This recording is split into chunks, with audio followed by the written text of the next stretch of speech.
There are parts of Prince George's County that still feel strangely untouched after midnight. Not untouched in the sense that nobody lives there. Neighborhoods surround the area now. Highways cut through the county. Traffic moves constantly through the daytime. But at night, especially along the wooded roads outside of Bowie and Beltsville, the atmosphere changes so completely that it almost feels like stepping into a different place entirely. The air becomes thick and humid. Cicadas scream from the trees so loudly they almost sound electrical. Headlights stretched across the empty pavement before disappearing into walls of forest that seem far too dense for suburbia. And once you're alone out there for long enough, the silence between sounds start feeling unnatural.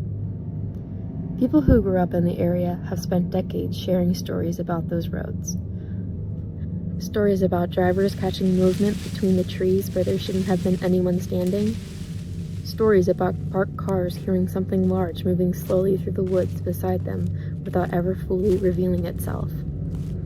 Stories about glowing eyes appearing in the darkness just beyond the reach of headlights before vanishing again. And almost every version of these legends describe the same thing. Something tall, something horned, something that moved almost like a person, but not quite correctly. Most locals simply called it the Goatman. According to the legend, the creature wandered the forests near Fletchertown Road for decades, stalking isolated roads late at night and watching people from the tree line before disappearing back into the woods. Some stories claimed it killed animals. Others insisted it carried an axe and attacked anyone unlucky enough to encounter it alone. But what made the Goatman legend so disturbing wasn't just the creature itself. It was the possibility that the story began somewhere real. Because hidden in those same forests was an actual government research facility surrounded by rumors, secrecy, and thousands of acres of isolated woodland. And over time, people started believing the Goatman hadn't wandered into the woods by accident. They believed it came from there.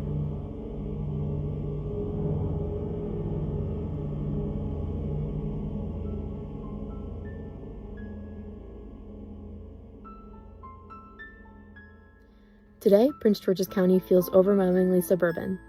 Shopping centers, traffic lights, commuter highways, and tightly packed neighborhoods stretch towards Washington, D.C. in almost every direction. But decades ago, much of the area surrounding Bowie and Beltsville looked very different. Long isolated roads cut through dense forest for miles at a time. Pockets of woodland sat between railroad tracks, creeks, and undeveloped land. At night, entire stretches of road became almost completely black except for the narrow cone of light coming from passing headlights. And once these headlights disappeared, the darkness returned immediately. People who lived in the area in the 1950s and 60s often described the woods surrounding those roads as unnervingly quiet after midnight.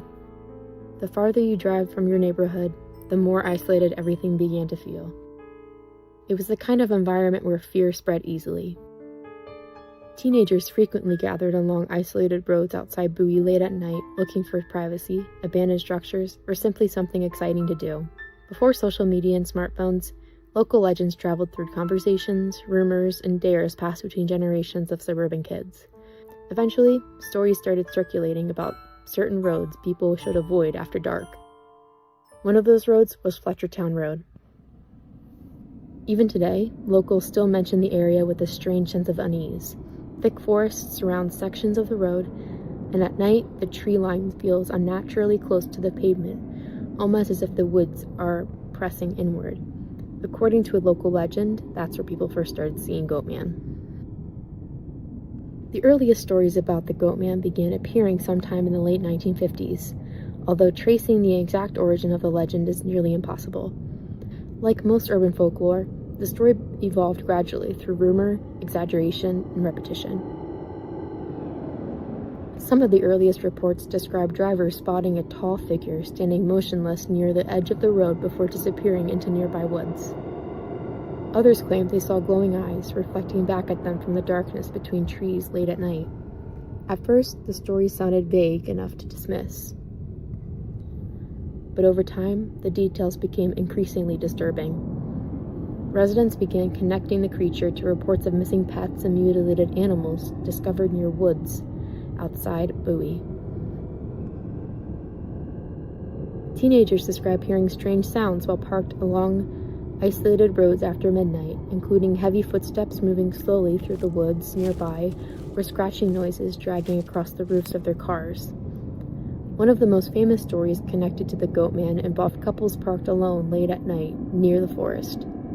According to the legend, something heavy would suddenly land on top of the vehicle. Witnesses described hearing slow scraping sounds moving across the roof, while the surrounding woods remained completely silent. Some people claimed they were too terrified to even look outside. Others described seeing a massive horned figure standing near the edge of the trees, illuminated briefly by headlights before stepping backwards into the darkness again. The detail that appears most often in these stories is strangely specific. Witnesses claimed the creature didn't behave like an animal. It watched people, quietly, almost curiously, as if it understood exactly what they were afraid of.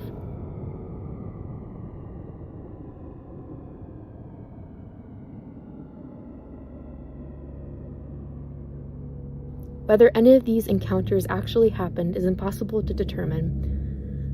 Most were likely exaggerated throughout the years of retelling, but uncertainty only made the legend more effective. Every strange sound in the woods became evidence. Every shadow crossing the road became a possible sighting. And eventually, people started asking a much stranger question. What if the Goatman came from somewhere real?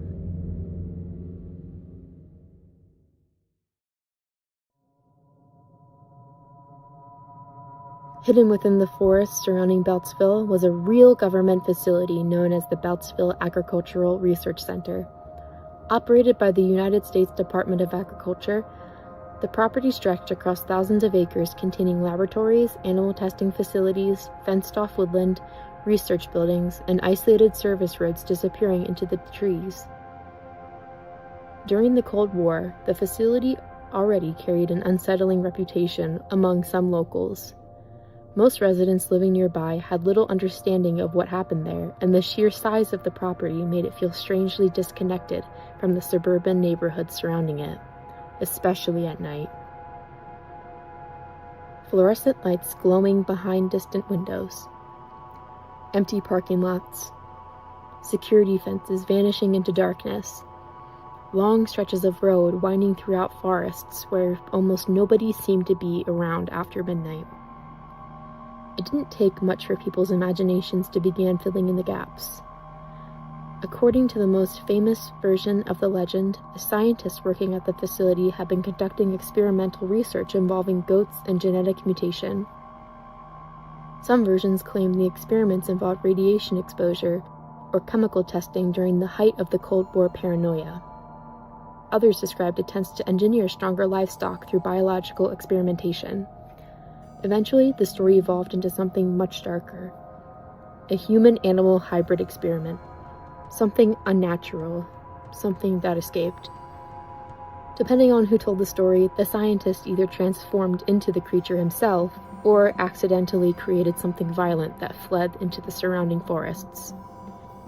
From there, locals claimed the Goatman began roaming wooded roads near Bowie and Beltsville late at night, stalking drivers and killing animals before disappearing back into the darkness before sunrise. Unlike fictional horror stories, the Goatman legend attached itself to an actual government property conducting actual scientific experiments during the most paranoid periods in modern American history.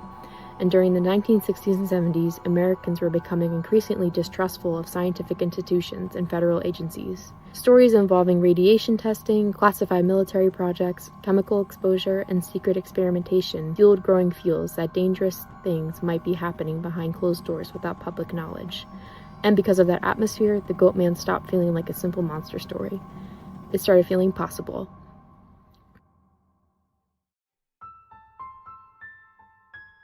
The Goatman legend survived because it reflected several fears at the same time. Fear of isolation, fear of the woods surrounding rapidly expanding suburbs, fear of scientific experimentation and government secrecy, fear of something once human becoming unnatural. Prince George's County existed in an uncomfortable space between suburbia and wilderness during that period. Neighborhoods ended abruptly at dense forests. Empty roads disappeared into darkness surprisingly quickly. Even now, parts of the area still carry that strange atmosphere where development suddenly gives way to heavy woods and silence. Teenagers especially helped spread the story. By the early 1970s, Goatman hunts reportedly became common among local groups driving through wooded roads late at night hoping to experience something frightening for themselves. And once enough people repeat a story long enough, the line between rumor and memory starts becoming difficult to separate. Strange noises become evidence. Shadows become sightings. Fear becomes tradition. The Goatman eventually became so well known that the legend was formally documented in Maryland folklore archives and local newspapers. By then, it had already stopped being just a story. It had become part of Maryland itself.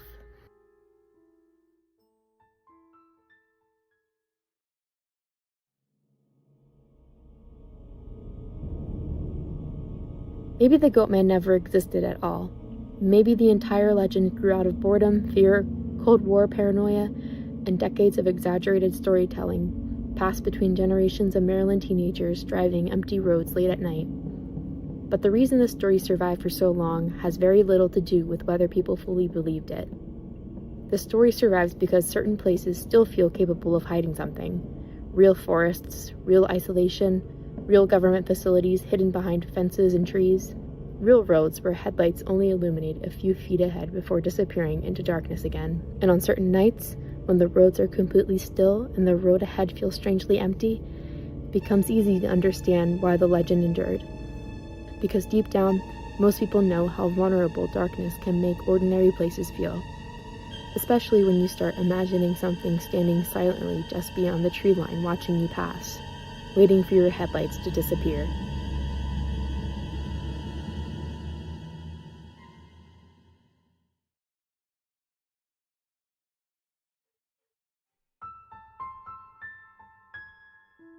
This has been Maryland Macabre. Sleep carefully.